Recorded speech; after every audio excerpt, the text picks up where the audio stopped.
प्रणिपात दाऊ, आप ही की प्रतीक्षा कर रहा था कि कब आप अपनी तीर्थ यात्रा पूर्ण कर यहाँ पधारेंगे।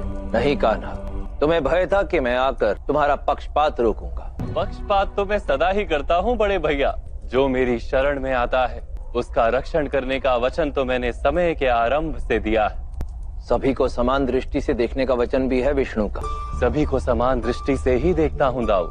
धर्मी को उसका उचित फल और अधर्मी को दंड देता, भेदभाव नहीं करता।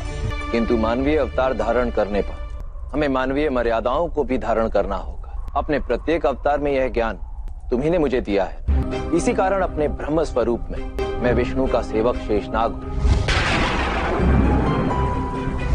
तो वहीं दूसरी ओर अपने मानवीय स्वरूप में तुम मुझे दाऊ कहकर सम्मानित करते हो। तो कान्हा, जो पक्षपात मनुष्यों के लिए अनुचित है वो क्यों कर रहे हो? नदी अपना रास्ता पत्थरों के बीच में से निकालती है दाऊ, किंतु कभी कभी पत्थरों को तोड़ना भी पड़ता है दाऊ।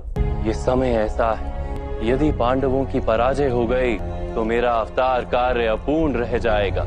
मैं तुम्हारे इस तर्क से सहमत नहीं हूँ अनुज। युद्ध भूमि में तुमने अंगराज कर्ण के साथ छल किया, पितामह भीष्म के साथ छल किया, गुरु द्रोण के साथ छल किया, परंतु मैंने तुम्हें रोकने का प्रयत्न भर भी नहीं किया। जानते हो क्यों?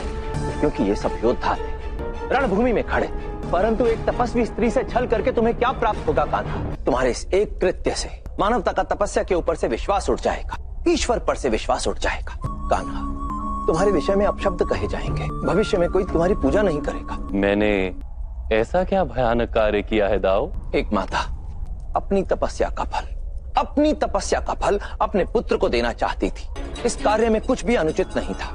एक योद्धा अपनी सुरक्षा के लिए कवच चाहता था, इसमें भी कुछ अनुचित नहीं था।